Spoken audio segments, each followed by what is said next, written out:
of seeking enlightenment for my own benefit, my own single benefit, which was how Buddhism was the first 500 years, to seeking enlightenment for the benefit of other sentient beings. I'm not just doing it for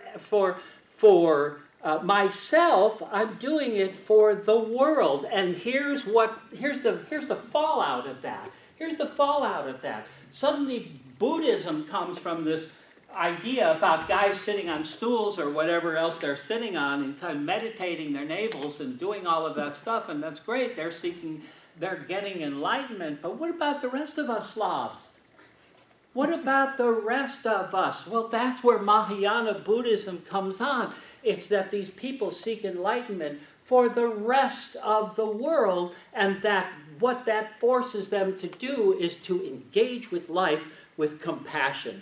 So that's the difference about Mahayana. It reaches out to the world and suggests we need to engage with life rather than going in, that's fine, because meditation and mindfulness is absolutely necessary according to the Buddhist tradition.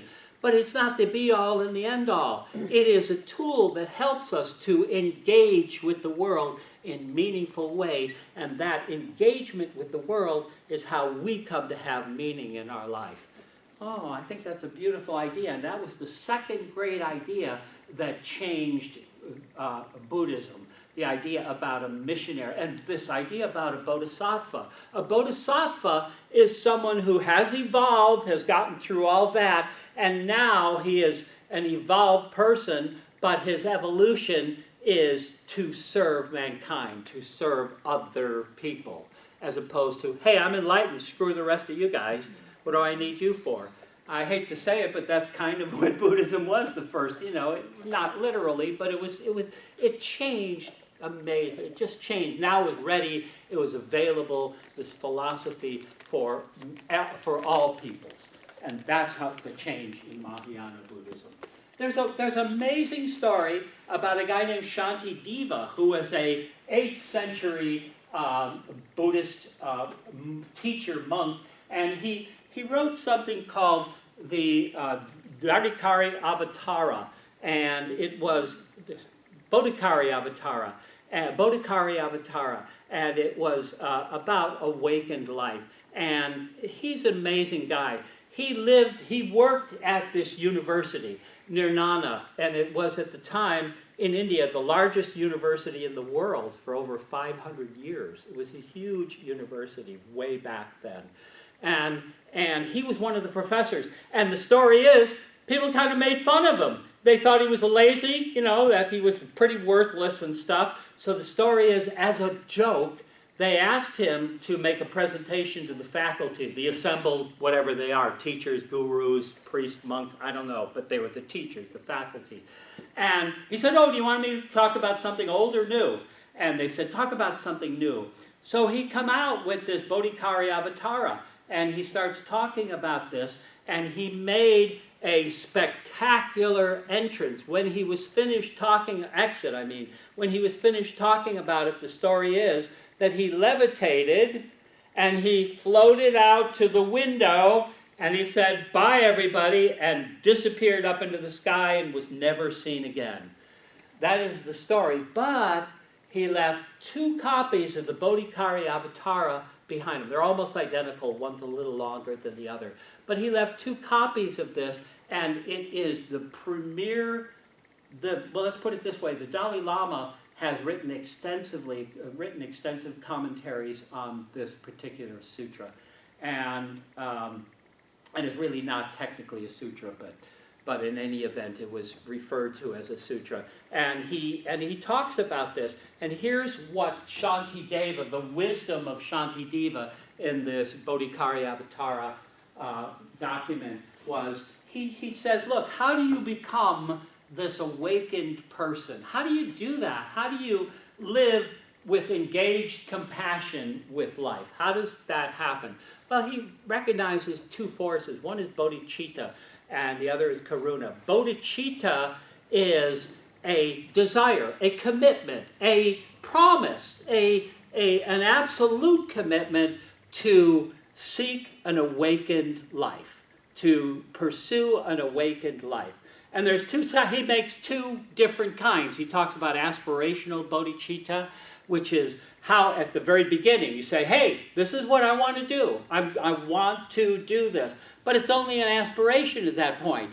Until you cultivate all those other things, the Four Noble Truths and the three ideas about, impermanence, selflessness, and interdependence. Until you get all that, you don't have this idea of bodhicitta yet. When you get to that point, you've got engaged bodhicitta, and it's basically this idea about being an enlightened person, and it's animated by this idea of karuna, which loosely translated can be compassion. So here we go. If you want to be an engaged person, you want to engage with the world, and you want to seek enlightenment for yourself or for the rest of the world, the first thing you do is commit to do that. Whatever it takes to do that. But that's just an aspiration. As you conquer all of these things, you release the ignorance, you release the attractions to things, you release all of that, and you come out of primal ignorance by understanding all of this stuff, then you have a chance of achieving enlightenment. But again, it is, so if you look at this, it's the desire to be an awakened being. First, it's aspirational, then engaged, and the thing that animates it is compassion. Compassion. What does compassion suggest? It suggests relationships with other people. Again, that's the mark of the Mahayana. That's the mark of the Bodhisattva. So, and then he says, he lays out in this document 6 perfections. There is generosity, propriety, perfection, effort, meditation, and wisdom. So all of those things, if you develop all of those things, generosity, propriety, doing the right thing, patience, effort, meditation, wisdom, those are the 6 ways. If you perfect all of those skills, then you are well on your way to achieving enlightenment, according to this Mahayana form of Buddhism, which again is the missionary form of Buddhism, the idea about seeking enlightenment for the benefit of everybody. Now here's an interesting thing. Well, I think it's interesting. I keep saying that. Pretty soon something interesting will happen, I'm sure. Watch. So there's this whole idea. All of this is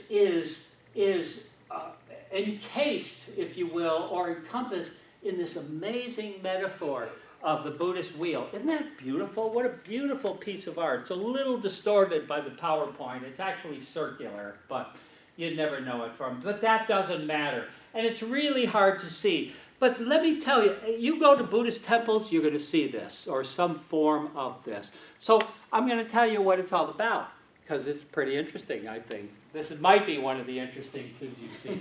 So here we go. Take a look at this. It's all of the things we talked about are captured here, right at the beginning, right in the middle here, the thing that animates this wheel of life. And this is the wheel I talked to you about, the first turning of the wheel, the second turning of the wheel. This is the metaphorical wheel that they're talking about, and it encompasses everything you want to know about Buddhism. It tells you everything. Right here at the very center, you've got a rooster, a pig, and a snake. What does that represent? Remember the second noble truth, the idea about aversion, attraction, and ignorance? Those are the causes of suffering. So when we suffer from aversion, attraction, or ignorance, and ignorance, again, is not understanding the nature of impermanence, selflessness, and interdependence. That's what ignorance is really all about. So this, at the very center, is what drives the wheel of life, right there. Around this, we've got this outer circle here. I know it's hard to see, so that's why I'm trying to describe it to you. It's the idea about the transmigration of souls. Look, Hinduism or Buddhism came into being against the backdrop of Hinduism. Hinduism was the was the accepted religion in that part of the world at the time. So it's not surprising that some of the things from Hinduism got imported into Buddhism. And one of them was about the idea of the transmigration of the soul. The fact that, we move through these forms of life. Now I'm a human, maybe I'll be a pig next time, or a god, or whatever, some sort of divine being in my next life. That's the transmigration. So we see that of the whole cycle of birth and life and death and birth and life and death and birth and life and death in this circle. But beyond that, then we've got this 6 realms of what they call the 6 realms of your existence. Are we getting all this? Are you taking notes, Greg? Good. He is. He's got it all. You're saying we get to do it all again, right? We do get to do it all again. We're going to keep doing this till you get it right. Yeah. So here we go. Suffering. It's all about suffering, Yeah. after all. So here we go. Here's one of these realms. And these are emotional representations of how our life goes. And you're going to recognize yourself in this. I know you are. As an example, look at this. We've got, this is hell. This is hell. The good news about the Buddhist hell is it doesn't last forever. You're not in there forever. In the Christian hell, you're there, you're screwed for the rest. You're done. You're toast, so to speak. But that isn't how it works in Buddhism. In Buddhism, even those people in hell have a chance of change. Why? Because everything is impermanent. Remember that? Everything is impermanent, including hell. But it's really a representation of our life. Haven't we all been through hell at some point? Haven't we all thought, oh my God, this is just hell. When will this be over? It will, and it has. Now, in each of these realms, we've got the Buddha. In this case, he's holding a lamp, like a light, fire, and he's showing the light that there is hope. There is hope, even if you're in hell, that things will turn out. It's not going to last forever. So it's one of these emotional states. Over here, we've got the idea about animals. Oh, animals. 2 things. Humans have not treated animals all that well throughout history. We eat them and ride them and God knows what else. So there's that element. But what it's really about is you. You animal, you. Haven't you ever had rage where you get so angry and you want to murder someone? And who knows, maybe you took action to do something really mean to somebody or whatever. It's this whole idea about these animal instincts. We react. Someone pokes us in the eye, we want to poke them back twice. And their other 2 eyes, We want to hurt someone. And here's what the Buddha suggests. Again, in all of these, the Buddha is there. In this case, he's got a book. How do we get past that? We understand knowledge. It's a metaphor for knowledge. If we understand that, we can avoid that. Over here, we've got this domain where we've got these hungry. This is the domain of just hunger, satiate hunger. These creatures have tiny little throats and big bellies, huge appetites. So they can't possibly fulfill all of their appetites. And because they can't, get what they really want, because they got tiny little throats and big appetites. We have tiny little throats and big appetites sometimes. My grandmother used to say, your eyes are bigger than your stomach is, You've got too much food on your plate, don't you know? But it was that idea. I wanted more than I could possibly use. Well, the idea about that, the Buddha says, here's this nectar. It's the nectar of the gods.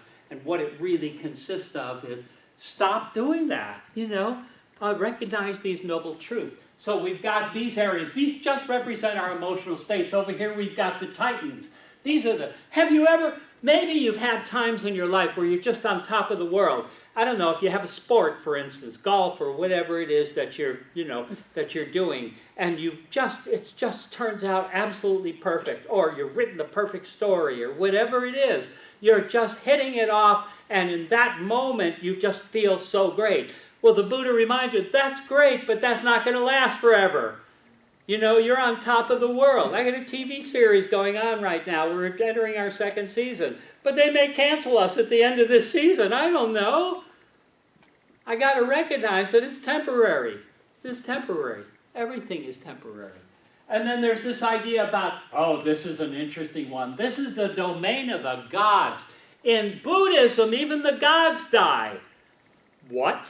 Yeah, so they recognize gods, but Eastern religions have never been concerned about a creator God like we are in the, God and the, made the world. Nobody really, in the East, they didn't care about that stuff. At least it's not reflected in any religions that come out of that part of the world. And so the idea about gods, yeah, there are deities, but they can die too, and they will die. And then there's this last one about the domain of men. Look, we as humans form ourselves into society. We appoint presidents or kings or whatever, prime ministers or whatever, and they send our young people off to war, and they do all of this stuff, and they create all of these societies. But all of those societies, Rome thought it would never end. What's with the Roman Empire these days? Not too many Roman soldiers pulling people over and giving them tickets or any of that sort of stuff. So the Roman Empire, it faded. All these empires fade. The United States as an empire, or whatever we call it, will fade. All of it changes. The Buddha continues to remind us.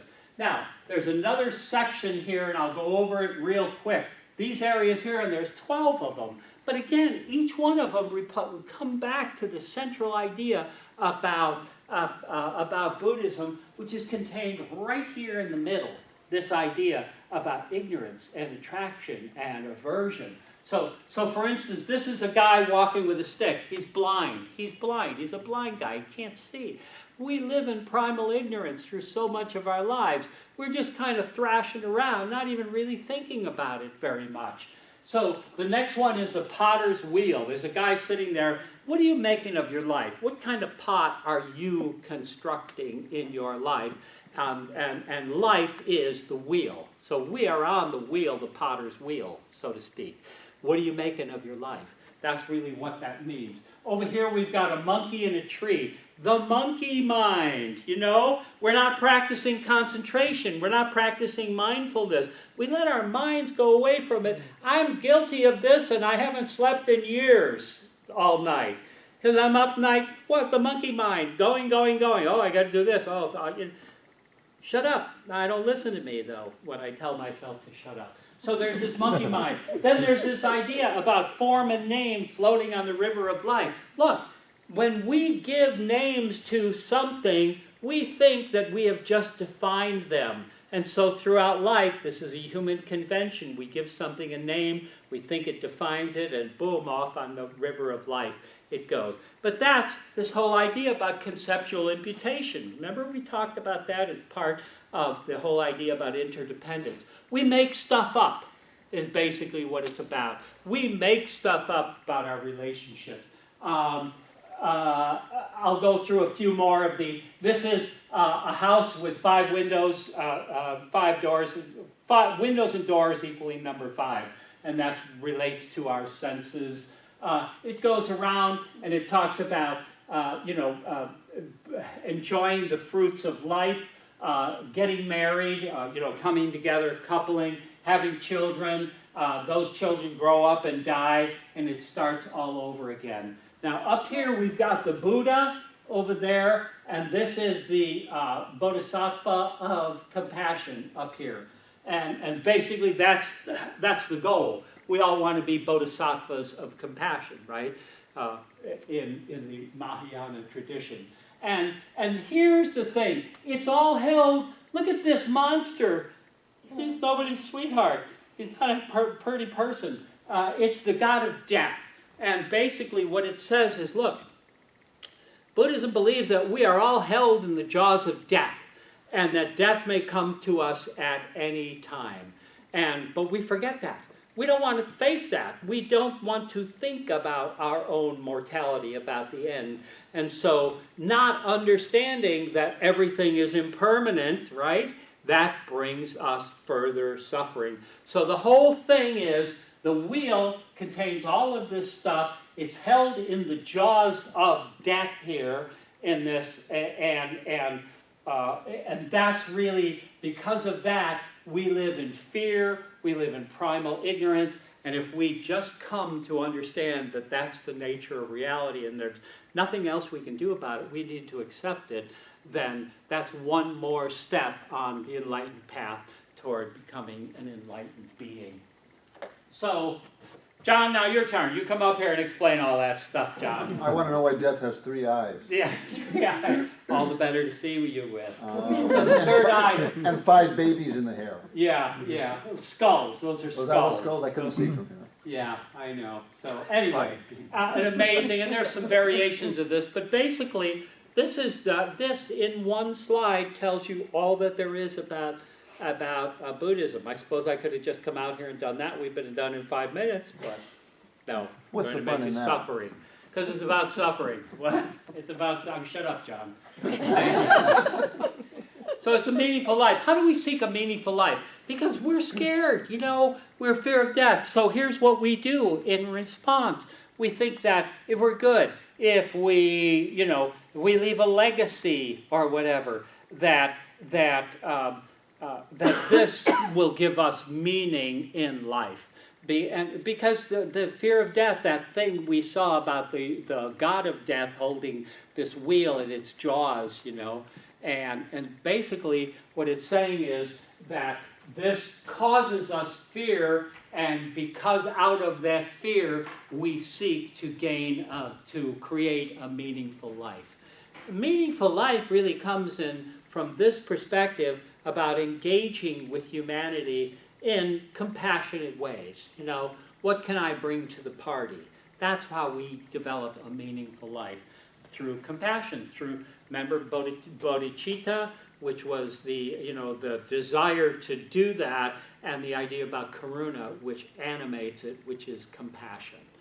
So this is the virtue, this is the basic for Buddhist virtue, is this high idea about bodhicitta, karuna, and about understanding the fear that we have of death and engaging with life in a very compassionate way.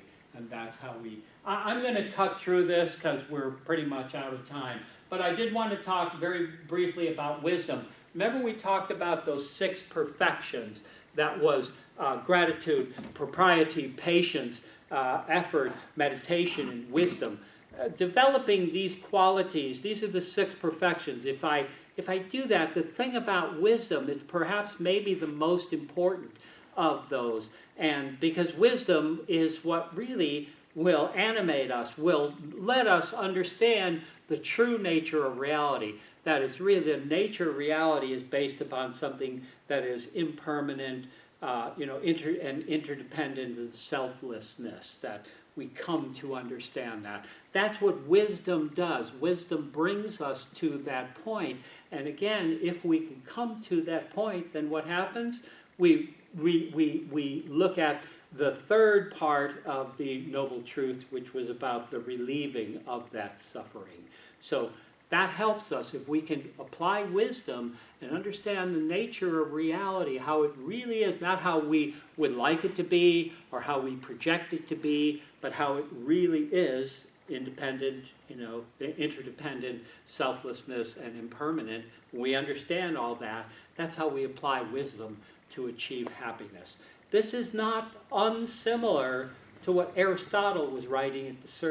Aristotle in Greece wrote extensively on the idea about happiness. And this is very similar to what Aristotle wrote. Aristotle was a little before that, so maybe 400 years before that. So here we go, generosity, and I'm not going to go through all these, but generosity allows us to, that's a very important thing to practice, because it kind of gets us away from ourself. It strips us of our attachment to money or to whatever it is, and we give of ourselves. There's something that really feels inherently good when you do that. It really does feel good to give something to someone, especially when they really appreciate it. If they say, "What the hell are you giving me this crap for?" Well, it's not going to be very satisfying for either one's part. So, there you go. And then there's mindfulness. I'm just going to say 3 words: Dennis Merritt Jones. Enough said. Actually, there's a little more of that. Mindfulness and meditation is focusing on what reality is, not letting your mind wander to all kinds of stuff that's going to keep you, awake at night, this monkey mind, And I'm terribly guilty of that. So, in any event, So that's pretty much, I don't have time to do much of a run through, but basically, let me give you a summary of what I think we talked about, and I could be wrong, but I was here, so maybe I'll remember some of it. So what I think we were talking about was the idea about the basis of Buddhism, and how it's really not a religion, that is more of a philosophy of life. And that for the first 500 years it was held very closely by these groups of monks.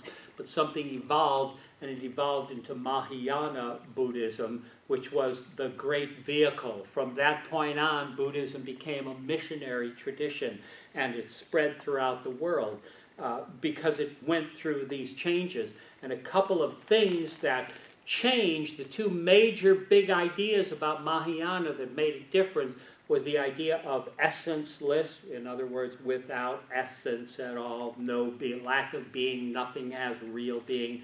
And the other is this idea about the development of the path of the Bodhisattva, the enlightened path to help someone else.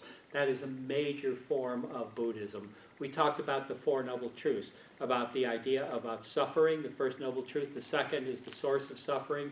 The third is the end of suffering. And the fourth is the path to the end of suffering, the Eightfold Path. And we spoke about all that. Buddhism today, and I wrote something, and I said, oh, wow, this is pretty good. This isn't the usual crap you write, Paulette. Maybe you should read this to someone. So I read it to my dogs. And your dog They approved. didn't like it. Well, maybe you guys will. So here's the summary. The teachings, and I wrote this so you're going to listen, so shut up. The teachings of Mahayana Buddhism have much to teach us about how to live a life of meaning, a life of dedication to an enlightenment that serves other sentient beings, a life lived in the recognition of impermanence, selflessness, and interdependence with all that exists.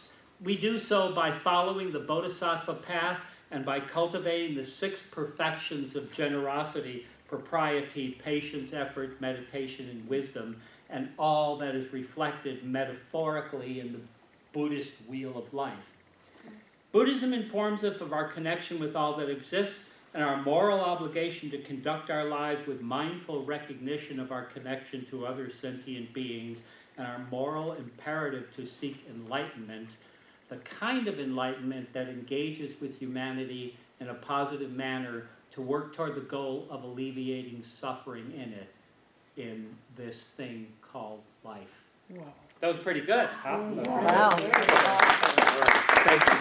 We're done now. So there's going to be a general tendency to get up and go home now. So I just want to thank you for being here tonight, and thank you so much. I hope that this was informative to you. Did I see a hand go up there? Yes. No, I just want to say, I can't speak for everyone, but I kind of think that everyone thought it was very interesting and we weren't suffering. Oh, good. Yeah. Try again. You need to So- talk with your dogs. I love you all. Thank you for being here tonight. God bless you. We're going to sign off, and you can sign off there.